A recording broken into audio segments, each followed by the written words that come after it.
Welcome to study met. आपका हमारे channel पर स्वागत है। अगर आप साल 2026 में सीटेट पेपर 2 देने जा रहे हैं और सोशल साइंस या मैथ साइंस के लंबे चौड़े सिलेबस को देखकर आपका सिर चकरा रहा है तो आप बिल्कुल सही जगह पर आए हैं। आज के इस वीडियो में हम पेपर 2 का एक ऐसा मैनेजमेंट कंसल्टिंग स्टाइल का मास्टर ब्लूप्रिंट देखने वाले हैं जो आपको यह बताएगा कि क्या पढ़ना है और उससे भी ज़्यादा ज़रूरी क्या नहीं पढ़ना है। आज मैं आपको वो गुप्त रणनीतियाँ बताऊंगा जिससे आप बिना किसी महंगे पेड कोर्स के अपने पहले ही प्रयास में 125 से ज़्यादा का स्कोर खड़ा कर सकते हैं। वीडियो के बीच में मैं आपको पेडागोजी का वो ब्रह्मास्त्र दूंगा जो आपको इस परीक्षा का टॉपर बनाएगा। तो चलिए इस मास्टर क्लास की शुरुआत करते हैं। दोस्तों, पेपर 2 का ढांचा पेपर 1 से थोड़ा अलग और थोड़ा गहरे स्तर का होता है। यहाँ भी कुल 150 प्रश्न होते हैं और 150 मिनट मिलते हैं और कोई नेगेटिव मार्किंग नहीं होती। लेकिन यहाँ विषयों का चुनाव आपके ग्रेजुएशन पर निर्भर करता है। स्क्रीन पर देखिए, सीडीपी के 30 क्वेश्चन आता है, भाषा 1 के 30 और भाषा 2 के 30, यानी कुल मिला के हो गए 90 नंबर सभी के लिए अनिवार्य कॉमन है। लेकिन जो बाकी के 60 क्वेश्चन है वो डिसाइड करेंगे कि आप साइंस के टीचर बनेंगे या आर्ट्स के। अगर आप बीएससी या बीटेक से हैं तो आपको गणित और विज्ञान के 60 क्वेश्चंस का जवाब देना होगा, और अगर आप बीए या बीकॉम से हैं तो आपको सामाजिक अध्ययन यानी एसएसटी के 60 प्रश्नों का सामना करना होगा। यहाँ प्रश्नों का लेवल ग्रेजुएशन या कम से कम कक्षा 12 तक टच करता है, इसीलिए आपको थोड़ी गहरी तैयारी की ज़रूरत रहती है। चलिए सबसे पहले बात करते हैं कॉमन सेक्शन यानी बाल विकास सीडीपी की। पेपर 2 में सीडीपी का स्तर थोड़ा सा अप्लाइड यानी सिचुएशनल होता है। स्क्रीन पर इस डोनट चार्ट को देखिए। सीबीएसई ने इसे 3 हिस्सों में बांटा है। 15 नंबर का मुख्य बाल विकास है जिसमें बच्चों के विकास की अवस्थाएं और किशोरावस्था पर ज़्यादा ध्यान दिया जाता है, क्योंकि आप कक्षा 6 से 8 के बच्चों को पढ़ाने जा रहे हैं। 5 नंबर की समावेशी शिक्षा है और 10 नंबर की आएगी सीखना और शिक्षा शास्त्र यानी लर्निंग एंड पेडागोजी। पेपर 2 की सीडीपी में सीधे सवाल नहीं पूछे जाते, बल्कि बड़े बड़े कथन और कारण वाले सवाल पूछे जाते हैं। इन सवालों को कैसे चुटकियों में हल करना है इसकी ट्रिक मैं आपको अगली स्लाइड में बताता हूँ। पेपर 2 की सीडीपी का मुट्ठी में करने के लिए एक हमारे पास मंत्र है। ये देखो 4 स्तंभ वाला, ये 4 स्तंभ मजबूत कर लीजिए। ये जीन पियाजे के संज्ञानात्मक विकास की चारों अवस्थाएं हैं, खासकर मूर्त संक्रियात्मक और औपचारिक संक्रियात्मक। इन सबको रट लीजिए क्योंकि पेपर 2 में उन्हीं में से सवाल आते हैं। वाइगोत्स्की का ZPD और स्कैफोल्डिंग यानी पाई ढांचा, ये जो है कॉन्सेप्ट, उनको भी बार बार पूछा जाता है। कोहलबर्ग के नैतिक विकास की अवस्थाओं है, उनमें रूढ़िगत और उत्तर रूढ़िगत स्तर से सवाल बनते रहते हैं, तो ये भी हमें याद कर लेना है।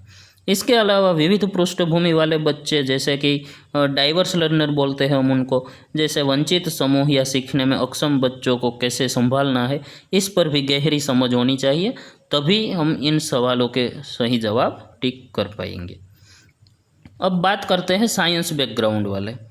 साइंस बैकग्राउंड के वाले छात्र हैं, उनमें अगर गणित की बात की जाए तो गणित यहाँ पूरे 30 नंबर का आता है, जिसमें 20 नंबर का कंटेंट और 10 नंबर की पेडागोजी होती है। कंटेंट में आपको कक्षा 6 से 8 की एनसीईआरटी का नंबर सिस्टम, अलजेब्रा, ज्योमेट्री और मेंसुरेशन, जिसको क्षेत्रमिति बोलते हैं, ये बहुत अच्छे से आना चाहिए। छात्र अक्सर अलजेब्रा और मेंसुरेशन के फॉर्मूला भूल जाते हैं। आपको डरने की ज़रूरत नहीं है, मैं आपको बहुत जल्द सभी फॉर्मूले की एक मास्टर शीट फ्री में देने वाला हूँ। रही बात 10 नंबर की पेडागोजी की, तो इसमें आपको समझना होगा कि गणितीय सोच का विकास कैसे होता है और क्लासरूम में आने वाली समस्याओं का समाधान कैसे किया जाता है, इनके ऊपर निर्भर करता है। ये अगर हम समझ गए तो हमारे क्वेश्चन के आंसर कभी गलत नहीं होंगे। अब मैथ्स के साथ ही आता है विज्ञान, जो कि 30 नंबर का होता है। इसका भी वही नियम है, 20 नंबर का कंटेंट और 10 नंबर की पेडागोजी। विज्ञान के कंटेंट के लिए स्क्रीन पर देखिए 4 मुख्य टॉपिक्स है। पहला है भोजन, उसके स्रोत और घटक इसमें पूछे जाते हैं।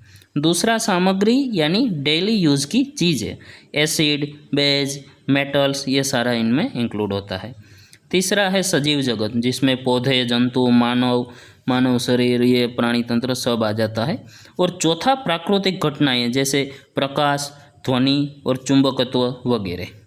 विज्ञान की पेडागोजी में सबसे ज़्यादा सवाल आते हैं वैज्ञानिक दृष्टिकोण के विकास और उनके ऊपर इंक्वायरी बेस्ड लर्निंग यानी खोज वगैरह पर। बच्चों को रटाना नहीं है, उन्हें खुद प्रयोग करने के अवसर देने हैं। ये बात जहाँ पर भी हमें विज्ञान का क्वेश्चन दिखे तो ये याद रख लेनी है, बच्चों को खुद कोई ना कोई एक्सपेरिमेंट करने के लिए हमें प्रयास करने देना है, उनको रटाना नहीं है। प्रैक्टिकल एजुकेशन भी इसको बोलते हैं। मैथ्स के साथ ही आता है विज्ञान, वो हमने कंप्लीट देख लिया। और उसके साथ साथ अगर हम मैथ्स और साइंस के फील्ड में नहीं है और हमने बीए या बीकॉम किया हुआ है तो हमारे पास आएगा सामाजिक अध्ययन यानी एसएसटी। तो अब आते हैं आर्ट्स और कॉमर्स के छात्रों के सबसे बड़े सिरदर्द यानी एसएसटी सामाजिक अध्ययन, जो अकेले पूरे 60 नंबर यानी 60 नंबर का आता है। दोस्तों, मेरिट बनाने या बिगाड़ने में इसी सेक्शन का सबसे बड़ा हाथ होता है। स्क्रीन पर इस बार चार्ट को देखिए। 40 नंबर का कंटेंट आता है, जिसमें इतिहास, भूगोल और नागरिक शास्त्र शामिल है। और 20 नंबर की आती है एसएसटी की पेडागोजी। बहुत से लोग 40 नंबर के कंटेंट के लिए मोटी मोटी गाइड पढ़ने लगते हैं और अंत में सब मिक्स हो जाता है। याद रखिए, सीबीएसई सिर्फ और सिर्फ कक्षा 6, 7 और 8 की हिस्ट्री, जियोग्राफी और पॉलिटिक्स की एनसीईआरटी किताबों की लाइनों से सीधे स्टेटमेंट वाले सवाल बनाता है, इसमें कोई डाउट नहीं है। अगर आपने वो लाइनें समझ ली तो आपके 60 में से 50+ नंबर कहीं ना कहीं बन गए। इसके बाद हम इतिहास है, इतिहास पूछा जाता है एसएसटी में, उसको हम रटते हैं। यहाँ रटना नहीं है। देखो, सबसे पहले इसको थोड़ा डिवाइड कर दो, कैसे समझना है कि रटने के बजाय अगर आप इस टाइमलाइन के ज़रिए समझेंगे तो चीज़ें बहुत आसान हो जाएगी। स्क्रीन पर देखिए, प्राचीन काल में आपको हड़प्पा सभ्यता, वैदिक काल, मौर्य और गुप्त साम्राज्य पर ध्यान देना है। मध्यकालीन भारत में दिल्ली सल्तनत और मुगल साम्राज्य के प्रशासनिक बदलावों में सवाल आते हैं। इसके बाद आता है ब्रिटिश राज और कंपनी की नीतियाँ, फिर 1857 का स्वतंत्रता संग्राम और अंत में आधुनिक भारत का राष्ट्रीय आंदोलन जो कि गांधी युग। इतिहास में तारीखों से भी ज़्यादा इस बात पर ध्यान दो कि कोई भी घटना क्यों हुई और उसका समाज पर क्या असर पड़ा। देखो, तारीखें हम रट लेंगे, लेकिन उससे भी ज़्यादा है कि वो घटना क्यों घटी, उसकी वजह से क्या क्या चेंजेस आई, ये सबसे बड़ा महत्व का टॉपिक। एसएसटी के बाकी 2 हिस्से हैं भूगोल और राजनीति शास्त्र। भूगोल में आपको सौरमंडल, पृथ्वी की गतियाँ, अक्षांश और देशांतर, वायु, जल और कृषि, इन सब के बारे में पढ़ना होगा। ग्लोब और मैप्स की अच्छी समझ यहाँ हमें बहुत ज़रूरी होगी, बहुत ही काम आएगा। अगर हम ग्लोब में कोई भी प्लेस है वो ढूंढ लेते हैं, कहीं भी हम देखते रहते हैं, वो हमारे दिमाग में छप जाता है, तो ये साथ में रखिएगा। राजनीति शास्त्र यानी नागरिक शास्त्र में आपको भारतीय संविधान की विशेषताएं, सरकार के स्तर, केंद्र सरकार, राज्य सरकार और स्थानीय सरकार, तीनों इसमें इंक्लूड होंगे। न्यायपालिका और समाज के हाशिए पर रहने वाले समूह, यानी कि ये सारे ग्रुप्स हैं जिसको मार्जिनलाइज्ड ग्रुप्स भी बोलते हैं, इनके अधिकारों के बारे में पढ़ना है। इसकी पेडागोजी कहती है कि क्लास में बच्चों को रटाने के बजाय डिबेट और डिस्कशन के जरिए लोकतांत्रिक मूल्यों को सिखाना चाहिए। तो ये भी एक बहुत बड़ा हिस्सा है हमारे मार्किंग कवर करने के लिए। अब बात करते हैं दोनों भाषाओं की, जो पेपर 2 में आपके स्कोर को बढ़ाने के लिए काम करती है, चाहे आपने हिंदी, अंग्रेजी या संस्कृत चुनी हो। स्क्रीन पर दिए गए इस टेबल को देखिए। और भाषा 2 भागों में बटी है। 15 नंबर का कॉम्प्रिहेंशन यानी अपठित गद्यांश और पद्यांश, और 15 नंबर की भाषा शिक्षा शास्त्र यानी पेडागोजी, लैंग्वेज पेडागोजी। पेपर 2 में पैसेज का स्तर थोड़ा कठिन और साहित्यिक होता है, इसलिए आपको इसकी प्रैक्टिस रोज़ एक पैसेज सोल्व करके करनी चाहिए।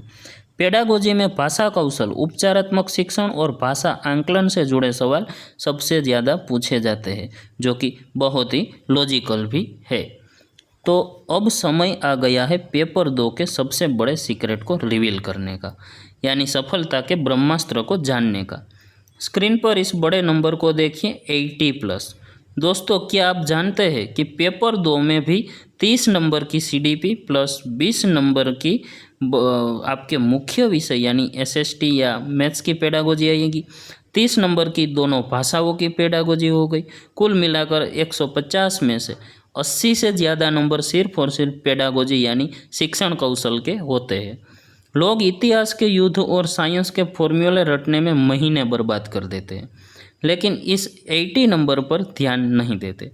अगर आपने पेडागोजी को स्ट्रॉन्ग कर लिया तो पेपर 2 क्लियर करना आपके लिए बाएं हाथ का खेल बन जाएगा। तो सबसे पहले दोस्तों ये जान लीजिए कि सबसे ज़्यादा मार्किंग कवर करने का हमारे पास एक ही उपाय है, और वो है पेडागोजी। वो चाहे किसी भी सब्जेक्ट की आए, किसी भी लैंग्वेज की आए, हमें पेडागोजी पे अच्छे से फोकस करना है। तो पेपर 2 को क्रैक करने के लिए हमारा फाइनल एक्शन प्लान क्या होगा? 3 स्टेप्स याद रखिए कि कक्षा 6 से 8 तक की NCERT की किताबों का लाइन बाय लाइन अध्ययन करना है, अगर पॉसिबल है तो, क्योंकि अभी हमारे पास 100 डेज के करीब टाइम बचता है। इसके शॉर्ट नोट्स बनाइए, हमारे चैनल से जुड़े रहिए। बाकी का स्टेप 2 है, पिछले 5 सालों के जो पेपर है, प्रीवियस ईयर क्वेश्चन पेपर्स, उनको खोल कर पी जाइए, क्योंकि क्वेश्चंस पूछने का पैटर्न हमेशा सेम रहता है। स्टेप 3 है, अपनी पेडागोजी की समझ इनको बेहतर बनाइए। बहुत अच्छे से समझ लीजिए पेडागोजी को, और रोज़ प्रैक्टिस कीजिए और ऑप्शंस को एलिमिनेट करना सीखें। अगर आपके सामने कोई भी क्वेश्चन आता है, उसमें 4 ऑप्शन दिए हुए हैं, तो आपकी एक नज़र में 3 ऑप्शन आप डिस्क्वालीफाई कर दो कि आप इनके आंसर के लिए नहीं एलिजिबल हो। तो सबसे ज़्यादा ज़रूरी है कि आप जब प्रैक्टिस करोगे, एक टाइमर सेट कर दो 150 मिनट का। 150 मार्क का मॉडल पेपर ले लो, और वो टाइमर जब तक एंड हो उनसे पहले आपका पेपर कंप्लीट हो जाना चाहिए। बाद में उसे सोल्व करो, और जैसे ही आप सोल्व करो आपको पता चल जाएगा। अगर टाइम कम लगा, अगर आपने थोड़ा घबराहट में जल्दी में टिक कर दिए गलत आंसर, तो फिर क्या होगा? तो आपको पता चल जाएगा कि जब हम एग्ज़ाम सेंटर में जाएंगे तो हमारे पास टाइम की कमी होगी। हम पढ़ेंगे तो 1 मिनट निकल जाएगा। अगर कोई भी क्वेश्चन ऐसे दिया हुआ है जिसमें ए और आर दिया हुआ है, तो नहीं, ऐसा हम नहीं समझ सकते। एक ही बार में पढ़ के डायरेक्ट आंसर हम दिमाग में नहीं ला सकते। तो इसके लिए हमें 2 बार पढ़ना पड़ेगा, और उसके बाद हम सोचेंगे, तब जाके हमें पता चलेगा कि कौन सा विधान सही है, कौन सा ऑप्शन सिलेक्ट करना है। और ये कब होगा? जब आप प्रैक्टिस करेंगे। तो हम मिलते हैं कल सुबह 10 बजे। जल्दी से जल्दी आ जाइएगा। कल सुबह 10 बजे से हम पेपर 1 और पेपर 2 की जो CDP है उनकी प्रिपरेशन शुरू करते हैं। सुबह की जो हमारी वीडियो होगी CDP की, वो पेपर 2 के लिए होगी, और शाम की जो हमारी 6 बजे की वीडियो होगी वो पेपर 1 के लिए CDP की वीडियो होगी। तो हम जल्दी मिलते हैं कल सुबह 10 बजे। पेपर 2 वाले स्टूडेंट्स अपनी हाजिरी लगाइए, और कल सांझ 6 बजे हमारे जो पेपर 1 वाले स्टूडेंट है वो हाजिरी लगाएंगे। अगर दोस्तों आप सबको ये वीडियो अच्छी लगी है तो सब्सक्राइब करें और शेयर करें। बाकी हम नेक्स्ट वीडियो में मिलते हैं। जय हिंद।